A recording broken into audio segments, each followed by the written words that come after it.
I'll get things started with talking about Winnipeg Airport Authority. So Winnipeg Airport Authority is basically the mothership of 3 subsidiary companies, which include Winnipeg Richardson International Airport, and that's the company that I work for, Airport City Winnipeg, and Winnipeg Airport Services Corporation. We each have different functions within Winnipeg Airport Authority. So Winnipeg Richardson International Airport is responsible for the operation and management of Winnipeg International Airport.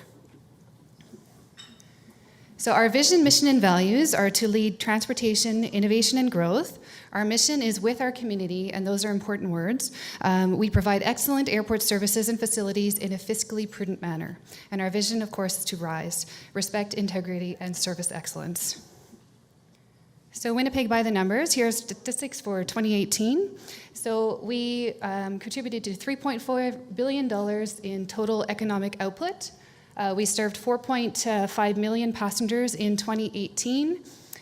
We contributed to 17,000 or just over 17,000 total jobs for the airport. And for the last 5 years, we've had consecutive growth for passenger traffic.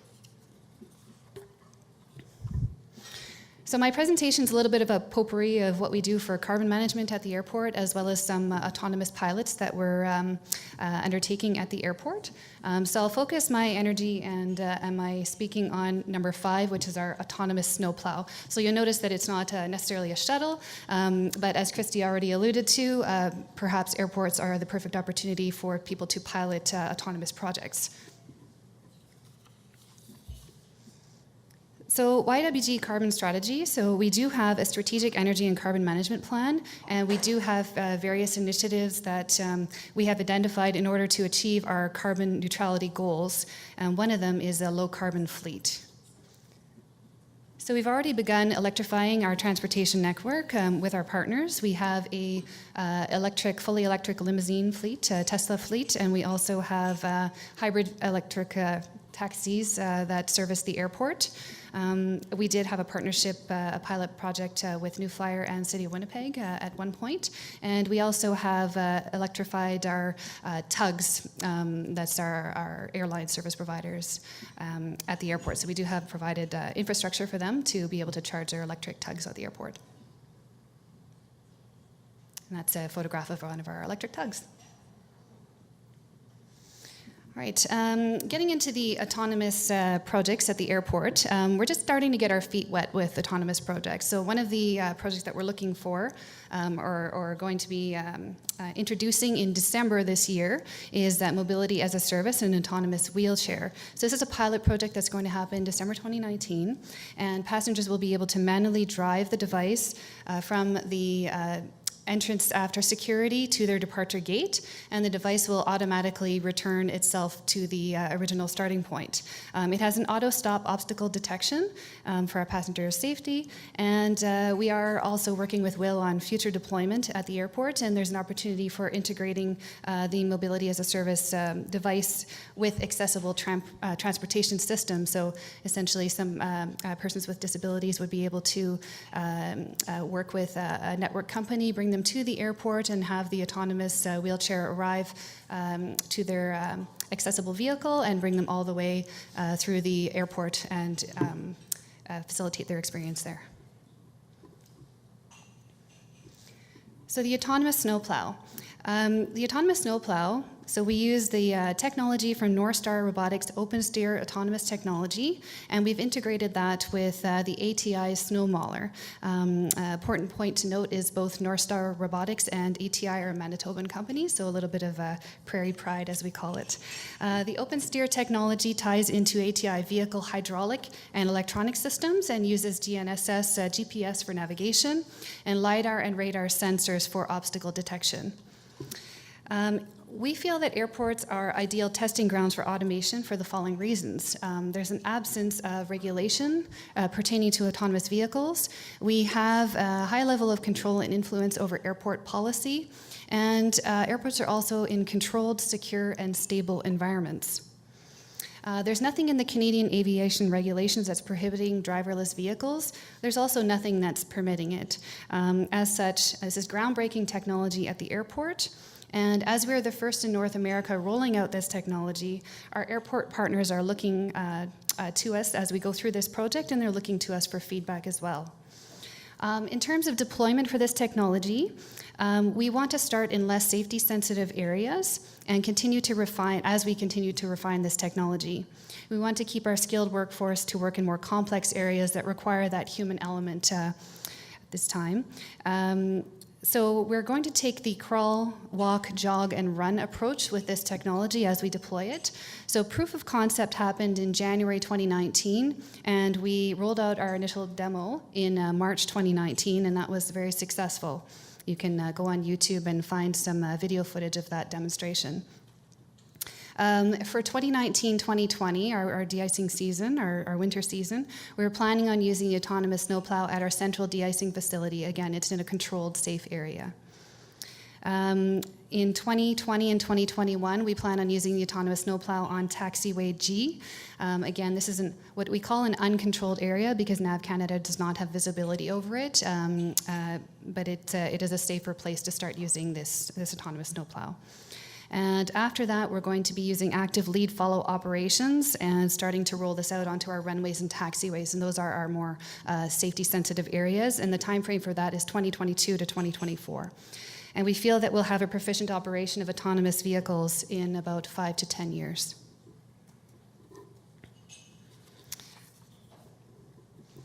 So the future of YWG, so I did mention our vision, mission, and values. So we do want to, and we do strive to be leaders in innovation, and we want to provide excellent services to our community. So what we're targeting is we want a seamless couch-to-cabin experience for our passengers, and we feel that automation is how we're going to get there, and advanced technology. So we want to eliminate any barriers that our community or the accessible community also would have going through the airport. So our next step as well for innovation, I did speak to our carbon targets. We want to see if there's some pilot projects out there that would amalgamate the carbon targets with automation as well. So thank you very much.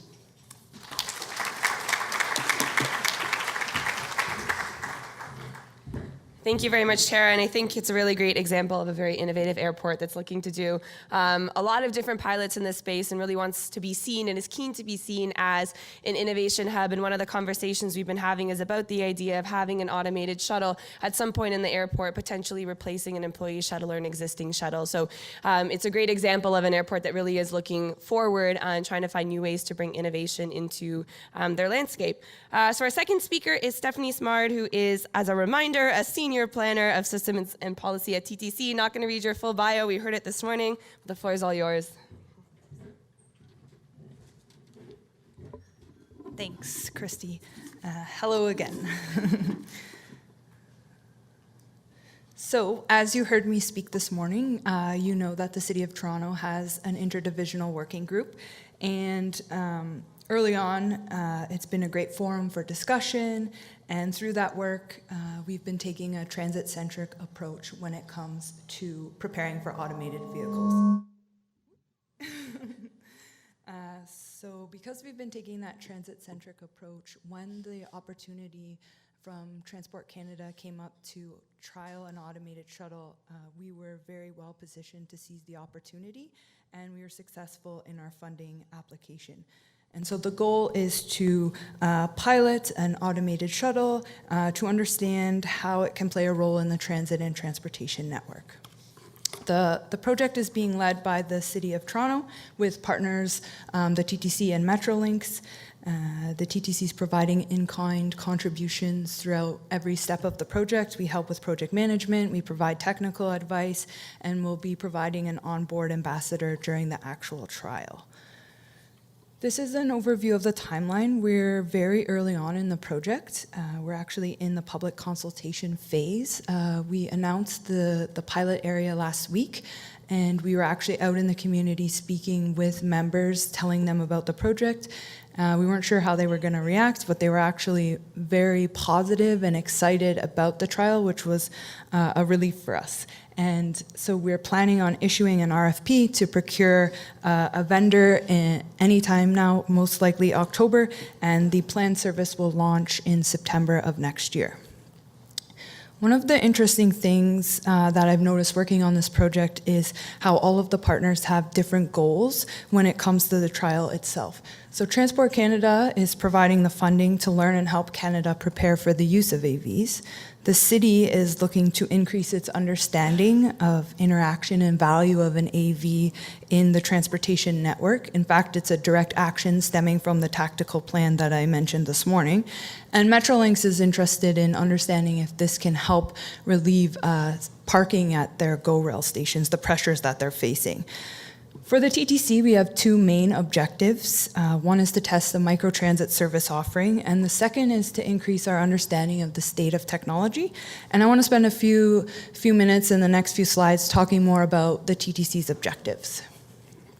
So, as you may know, over the last few years, microtransit's re-emerging as a mobility trend, and this is supported by changes in demographics, travel behaviors, but most importantly, technology. For us in the transit agency, this isn't a new type of service. It's been around for years. Dial a ride, zone bus, even services like Uber Pool, they can all be considered forms of microtransit. However, for a transit agency, one of the key drivers that prohibits the mass deployment of microtransit is the cost of labor. And this is especially true in a large urban area like Toronto, where we move large volumes of people every day. So for us at the TTC, we really see this joint pilot project as an opportunity to truly innovate for the long term. This microtransit automated vehicle project, it leaps beyond replicating what microtransit is today across the continent and really explores what microtransit could be in an automated future, and that's our focus. Here's an image of the service area on the right. The pilot's being proposed in an area that's just outside of the TTC's coverage standards. So for those of you who don't know, the TTC has a coverage standard that states 90% of the population and employment should be within a 400-meter walk of a transit stop. And this area is right on the fringe of the city. To the right is actually Pickering, so it's right on the border, and it falls just outside of our coverage standard, as you can see on the map. But it's actually still within pretty close proximity to a transit hub, and in this case, it's the Rouge Hill GO station, and that allows customers to connect to GO service, TTC service, as well as Durham Region transit service. Metrolinx also has data that shows a number of people in this neighborhood drive to the GO station. So the service is being planned as a peak hour service, and it will connect residents from that neighborhood to the GO station, allowing them to connect to other transit services. We won't charge a fare to take the shuttle, but obviously once you arrive at the station and transfer to a different service, you will pay the regular fare. And this pilot provides us really with an opportunity to reach a new market to see if we can increase ridership and change travel behavior. In addition to testing the microtransit service concept, it's also a really great opportunity for us at the TTC to learn more about the state of the technology. I think this pilot will complement the e-bus program that you heard about yesterday from Mike at the TTC. And what we want to do is we really want to start learning what are the operation needs, the mapping required, the markings, learning more about the sensors. We want to learn about the seasonal variations. The service is planned to operate from 6 to 12 months in Toronto, so there'll be some seasonal variations. That'll give us some learnings there.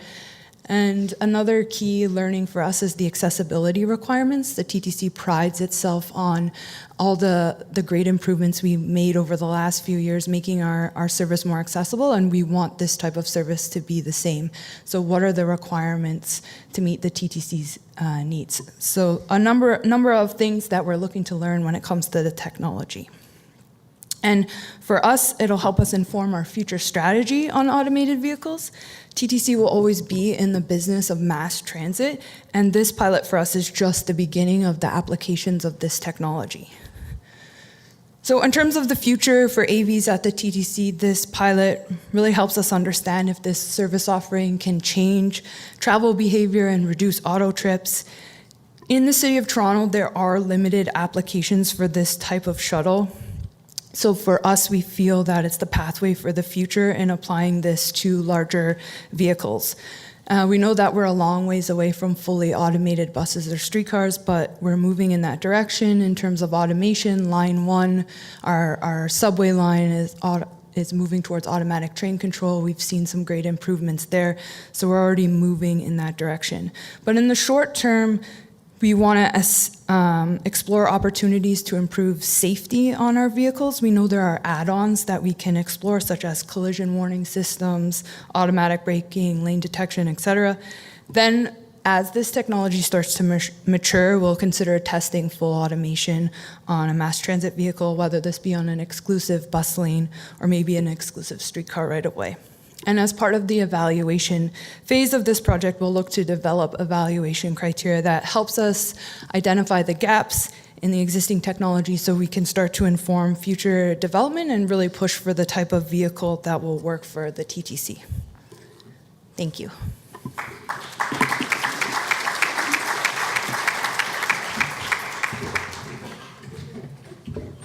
Thank you so much, Stephanie. And I think that's actually a really great example of a city that I think is doing it right. I know there's a lot of other jurisdictions that I've spoken to and asked people that work at the city, how was your pilot project? What did you learn? And their response often is that we didn't really do that much. It was more so the operator that handled that, and they didn't have a lot that they could say. So it's a good example of a city that's leading this initiative with all the right partners in the area, and a city that's looking at actual first mile, last mile routes, and not just a flashy route that's going to get the most attention, but a route that's actually going to test a very strong first mile, last mile need. So I think that's a really great example. So our first two panelists spoke a little bit about where they're going and sort of what their intent is with automated vehicles and automated technologies. Our next two panelists both have experience with that, so they're going to talk a little bit about what their experiences have been and what they have learned. So our next speaker is John, again from Pacific Western Transport. You just heard from him, so I won't reintroduce him. Hi again, I guess.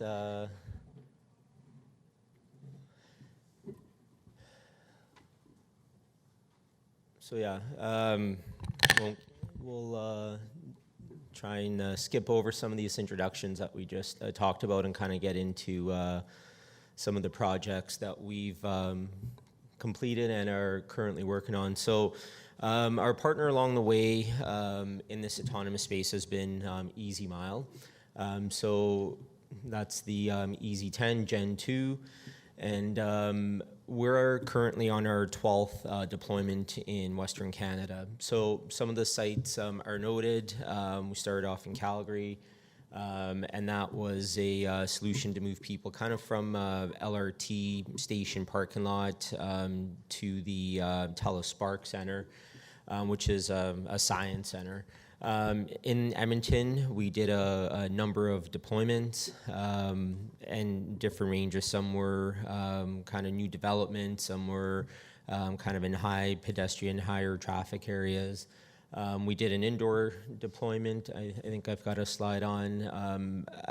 I think, like Christine alluded to, primarily the deployments have been more demonstrational. So the municipalities that we've worked with in these deployments, their interest was primarily twofold. One, public engagement, kind of get a sense of what the citizens' feeling is on the technology, on utilizing autonomous vehicles. And the other side of it was kind of that marketing side of it, is to get a little bit of attention to the community about being an innovative and forward-thinking and such. So some of these, so this was an indoor deployment that we've done. This was in partnership with the province of Alberta at the Reynolds Car Museum. So this is in Wetaskiwin. It sits about 45 or so minutes south of Edmonton. And again, this was a little bit unique because obviously there's no GPS indoors, so vehicle programming and the route programming is done differently. So that was kind of an interesting deployment. The museum built a lot of curriculum for students, but also a lot of engagement from the senior community. Wetaskiwin has a large population of seniors, and they really wanted to engage seniors and just get their reaction to technology and potentially how it could be used in the future. From there, we also did a couple of months at Surrey and Vancouver, and this was part of their joint Smart Cities Challenge submission that they weren't successful in. But we had a couple of different deployment sites there. Again, this vehicle's pictured, Ella's pictured there with a Tesla and another electric hybrid vehicle. So again, they were looking at a few different routes, how autonomous technology can, again, integrate into the community and potential transit with their SkyTrain. And then right now, we're just on the latter part of our most current deployment. It was a 6-month project in Beaumont, Alberta. Beaumont sits about 10 minutes south of Edmonton, kind of borders or kind of sits between Edmonton and the Edmonton Airport, which is Leduc County. This was a longer-term project, 6 months. This was the longest deployment to date for us. The big piece in Beaumont was we took a phased approach. It's on still somewhat of segregated laneway because we have Ella operating bi-directionally, so it runs kind of north and south in the same lane. But in phase 3 of the project, which we launched early August, is full integration with infrastructure. So there's 3 intersections and a pedestrian crossing where Ella fully communicates with the signaling. So all the traffic is completely mixed. The intersection's not closed off. And this was, you know, kind of the main reason and the whole reason for the pilot is to get to this point. City of Beaumont's obviously interested in this space because they are taking the approach of innovation. That's how they want to decipher themselves. They have they're about 95% residential tax base, so they're not looking at industry, they're looking at technology as growth for their community. So this was important to them. This was important to us because it was long-term and it was actually testing something that we feel kind of is the next step of that next deployment, which gets into actual need and utilization integration with transit and things like that. Future deployments, again, I think, and I think Christine alluded to as well, is that most of the deployments, especially in Canada, have been focused about kind of that marketing and testing and consumer reaction kind of thing. And for us, in our minds, that's done, that's great. Lots of learnings that we certainly weren't expecting, and I think that's been important. But for us, as we think about the future of autonomous vehicles and how we want to deploy them and how they should be deployed, is really starting to look at, again, integration with transit, specifically first and last mile. To get there, though, we did have to go through all the work and other companies that have done work in this space. From a regulatory perspective, I think, federally, provincially, and even municipally, regulators are interested in this space. They want to see progress, but they want to take a safe approach to it, which makes a lot of sense. So, in phasing out, especially this Beaumont project, where we went initially from fully segregated laneway to opening it up to this phase 3 where it's integrated with infrastructure, those types of scenarios, is what's going to help us get to that next stage of hopefully full integration with traffic. Technology's got a little bit of catching up to do in that space, but it's advancing all the time. And regulation needs to get there as well, but regulation's only going to get there with some of these projects that have happened, that are currently happening, and that will likely continue to happen in the near term. I think that's all. Thank you.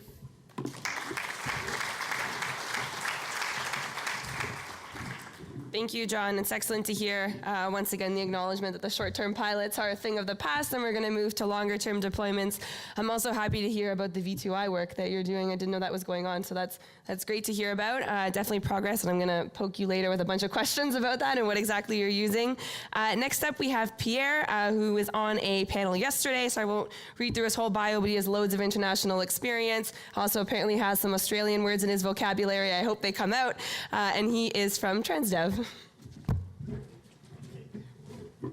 If you want an Australian word, good day, mates. How are you well? I would provide you a feedback from a worldwide feedback. First of all, I think autonomous shuttle, starting with that, is probably the first mode of transport where it has been tested almost at the same time worldwide. And that provides us a lot of information coming from different countries and different acceptabilities. How we see the usage of autonomous vehicle. As my colleagues before and the manufacturers said, time for trials is done. It's probably good to do still some trials just for acceptability for people, but the idea is how can we use efficiently autonomous shuttle in operation right now? We see 4 ways of using autonomous shuttle. The first one has been said, it's the service on a private site, private sector. We've done that in France in a nuclear plant and linking some buildings on facilities. That's clearly a path. The second one, which is sometimes forgotten, and it has been very clear for me during the August experiment in Montreal, it's city center and tourist attraction. When I say city center, we all think that we have a good transit system in city center, but we sometimes forget that we have, I would say, disabled or old people that can't even walk 400 meters. And in Montreal, I was very, very astonished of seeing people taking this small shuttle to go from a metro station to the market, and they were telling us, we're not able to do that before, and we enjoy doing that, riding this autonomous vehicle just to do this, let's say, 700-800 meter trip that when you're quite old, not everyone, of course, but that provides you an additional service, an additional public service. The third one is the adequation between the size of the mass transit transportation and the patronage. Oh, patronage is an Australian word. Number of passengers on board. So basically, you can use autonomous vehicle when you're off-peak, because you have way less people. Why putting a big bus with one driver? We're talking about cost before. You have the bus cost, you have the driver cost for maybe 2, 3, 4, 5, 10 passengers. And the last one, well, is a very, very famous one, which is the first last mile solution. That's, of course, I'm gonna discuss a bit. How do we see, how does it work to use autonomous vehicle in real life and in not experiment, but in the long term? First of all, it has to be intermodal. I think it's key that the vehicle have to be connected to bus stops, to metro stops, to streetcar stops, because it's in continuity to an existing mode of transport. It's not a standalone business, apart from factories, of course. Second one, it has to be interoperable. We were discussing yesterday, I think, about the fact that as an operator or transit agency, you don't want to be linked with only one bus supplier. You want to have options. Same for us as an operator. We want to have an Avia, an EasyMile, an iCrystal, whatever, because it could be different technology, it can be different size, and we want to have opportunity to test a lot of different, and use, a lot of different technology. The third one is integrated. It's part of the public transit system, and you're spot on. I think it's the design of the network has to integrate this new mode of transport. It's not, I put in addition to an existing operator, a new operator that do this small loop, because it's becoming gadget, you have a lot of problem of interconnection. Sorry. How do you see in a global system? And here I will come to something new for you probably. First one on the right, the shuttle is quite intelligent. I like to say that it's a machine learning, so intelligent is not really the key, but we teach them a lot of stuff. They're responsive, they know how to react in certain preconditioned elements. So they're on the road, they are connected to the infrastructure. For example, in Montreal, and you have the same, John, that has to be connected to traffic light, for example, or to passenger. That said, there are limitations, and limitation is, in our view, we need also to connect some of this infrastructure to someone else, and I'm going to explain to you who this someone else is. You have the client application, same as electric buses. You do not put an autonomous buses without any app, any connected system that provides you same level of information, because it's brand new, it has to be up to date. But above all, we need to remind everyone that autonomous does not mean dehumanized. So in our view, you need a supervision and you need a person full-time. Why? Because connecting infrastructure provides you additional information that the shuttle is completely unable to handle. I give you an example. These are pictures from our longest experiments in Rouen in France. It's autonomous small vehicle. It's a 3-year experiment, so it's quite long. And I will give you an example as a joke, of course. You're riding a shuttle here, let's say in Winnipeg. It has a predefined trip, and at the next corner in right, so invisible for the shuttle, there is a bunch of French guy, yellow vest, protesting, blocking the street. It's invisible. The shuttle will go, turn, and of course stop, right? I believe EasyMiles and Navia do shuttles that stop if there are people in the street. But what do? You have people on board. What is the plan B? And there is no plan B. That's where the supervisor comes into play. If he has a view on the street, some cameras on key points, what will he do? He will do a deviation. We need to deviate the circuit. He will inform passenger on board. Of course, I'm talking about the moment where there is no one on board, not a guy who can pilot the shuttle. He will inform the passenger on board, he will put the deviation, and he will inform the passenger on street that their expected shuttle is not coming because we are not going through the street during these minutes. That's quite important because the acceptability of autonomous shuttle is related to human. This is the feedback we got from the world. I mean, same in Montreal this summer. World, it's astonishing, it's bluffing. I think, John, you got the same stuff. People are very happy there. It's wonderful, it's incredible. Not two downside, but two real questions. People are happy with the speed. Why that? Because I believe they feel in control. It's not too fast, it's not too slow, it's providing the good balance. If we go too quick on speed, we may lose this confidence, right? Second one is safety, and that's the main one. Most of you probably came by plane here today. We all know that planes are almost fully automated, but we still have 2 pilots. And when you hear that some manufacturers think about having only 1 pilot on board, what will be your reaction? But if we say you have 1 pilot on board, but we can pilot the plane from the ground with a human, maybe you switch your brain. So supervision is about acceptability for people. They will accept to go on board of autonomous shuttle if they believe that there is someone, human guy, who can help them if there is an issue. Thank you very much. Thanks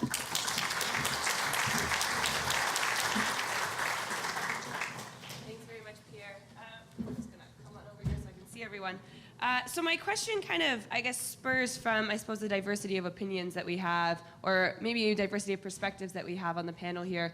If it was a perfect world, and from the world that you live in, where do you think the optimal deployment of automated technologies is? And it can be on any sort of a vehicle, from baggage trucks in an airport, to a bus, to a small shuttle. What do you think the optimal deployment application would be today for these technologies? And what are the barriers that are currently standing in the way in that application?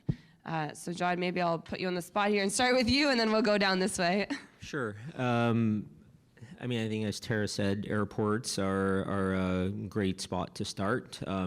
Controlled environment. You think about some developments that are happening. You see a lot of seniors developments where it's primarily closed. You have a little bit of vehicle traffic, but it's closed. So places where there's roads like that, but not necessarily, provincial or municipal jurisdiction to say. So I think from today's perspective, it's areas like that. So business parks, campuses, any areas like that. really the barrier to, having thousands of these shuttles operating in these places is really cost today. The cost of the vehicles themselves is still a little bit high.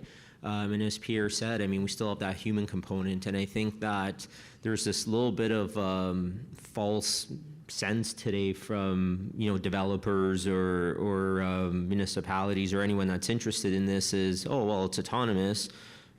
We don't need a driver, so we should save all this money. But anyone thinking about this from an economic standpoint and a cost-saving standpoint, it's not there today. So that's a challenge, and I think it's got to be forward thinkers and innovators that are looking at this that will make it successful. Because I think today is a good opportunity to get those learnings to see if it actually will solve an issue. And it's the same whether it's an autonomous shuttle or an electric bus or a minivan or whatever it is, it's still providing that transportation solution. So does that transportation solution of any kind actually solve a problem for your space or not? So I think it's those kinds of questions. But I think in my mind, I think cost is still a barrier today.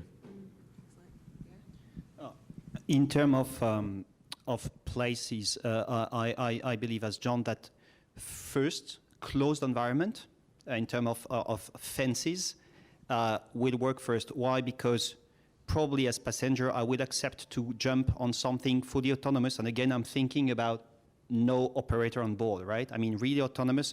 It's like you ride a train even without a driver because the train is on track, so you know where it's going. If you do not jump on something where you have maybe the idea that it can be controlled by someone else. There is a question about that, but so I think that the private sector, the factories where they have sometimes not very efficient way, and that can compensate the cost because cost is quite high. You're spot on that. In probably some city centers, where I see a potential increase as mass. We're talking about mass before. Connecting a shuttle to a service is part of mass because you will add people to your next bus. So it is a kind of first mile, last mile solution. But clearly more private sector, theme park, retirement houses, connection to increase the mobility for people. Tara? All right, thank you. It's a very good question.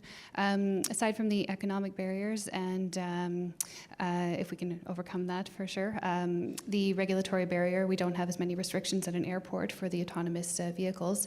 One of our main concerns as an airport is the social barrier in terms of safety.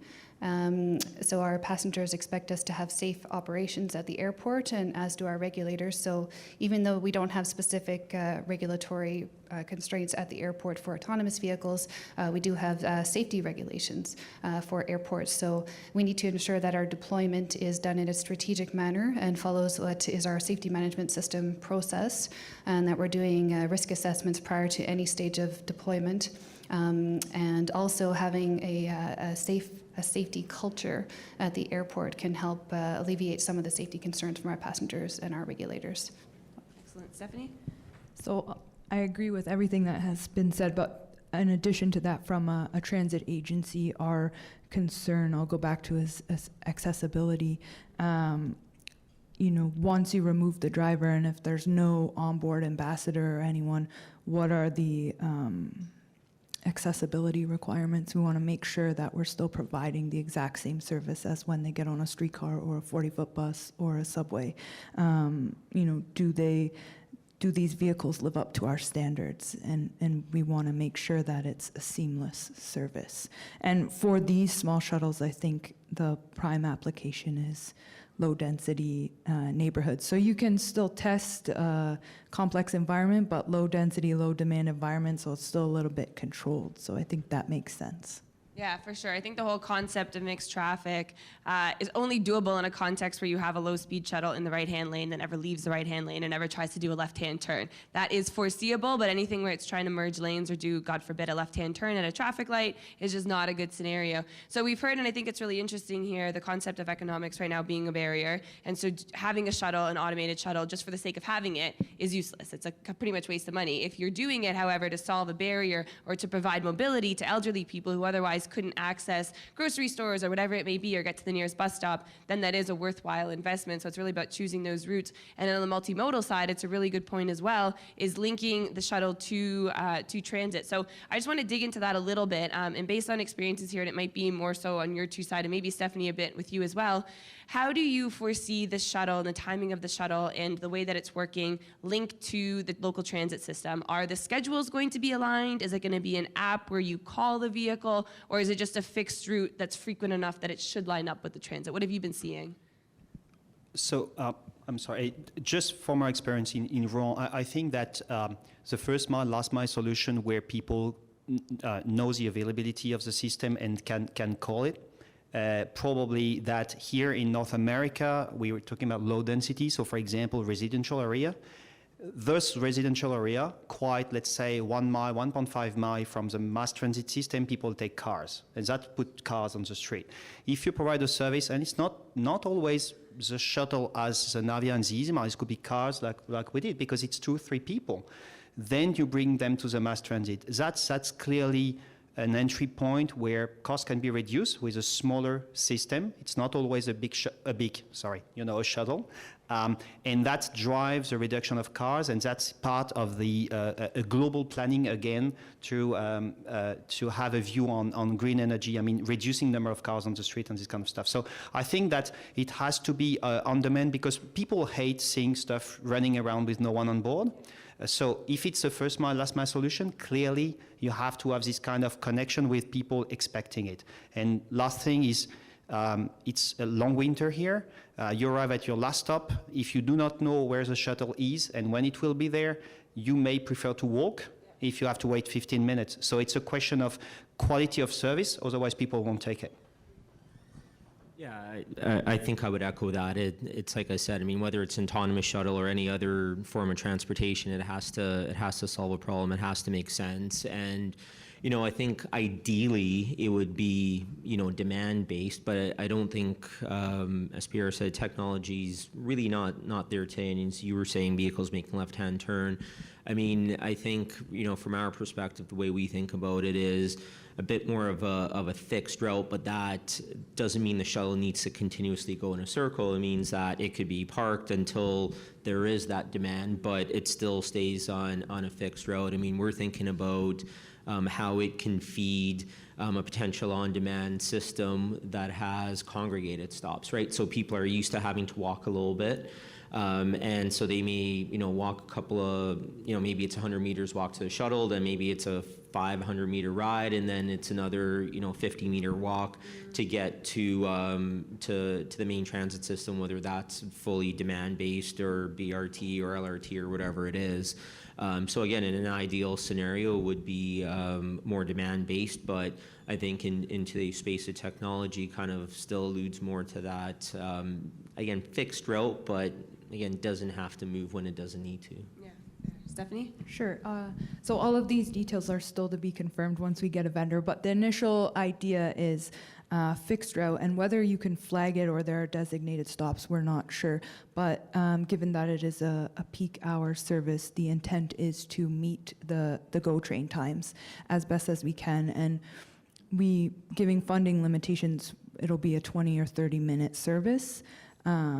But giving people enough time to get to the GO station and not have to wait too much. You got to find that sweet spot where you let them off and they don't feel rushed running for the train, but they can make it on time. And that's really the goal of this service is to meet those GO train times.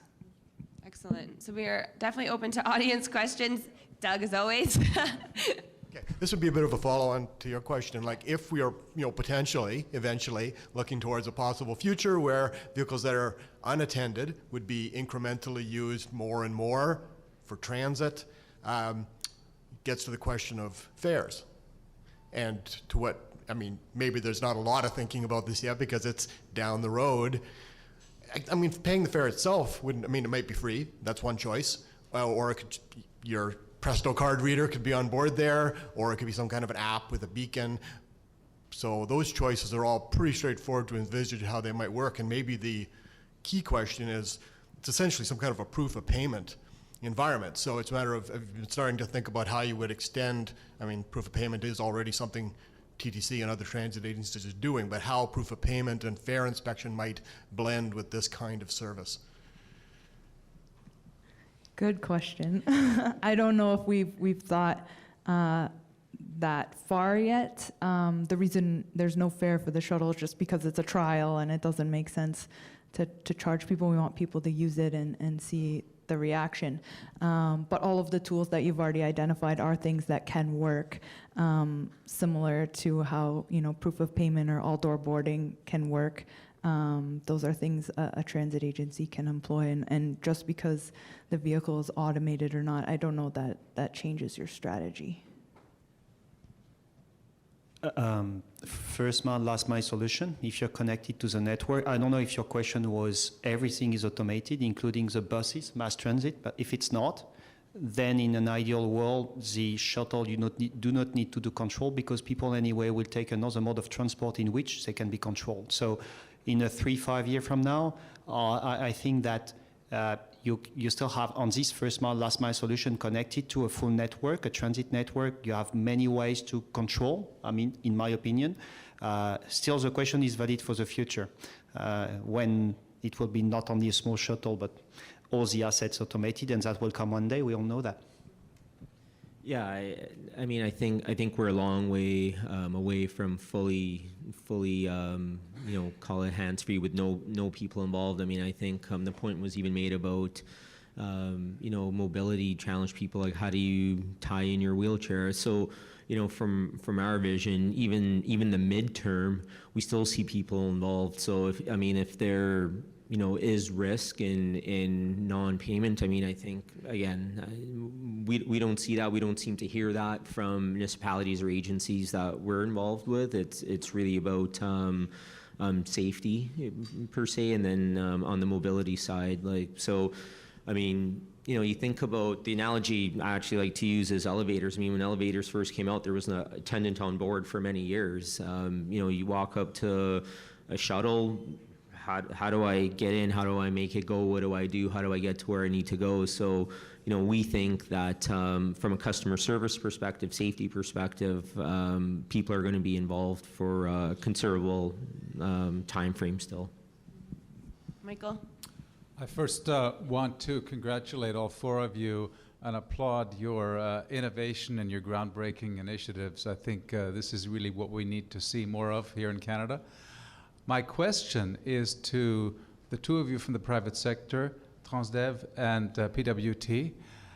Do you envision a business model here for deploying autonomous vehicles that would fit within the scope of your current operations, that would be something that fits within kind of your financial model going forward? Yeah, good question. You know, Put you on the spot. Yeah, it's no different than the discussion we had on the electric buses. I mean, you know, today just to start a private sector revenue generating service to compete with transit won't happen.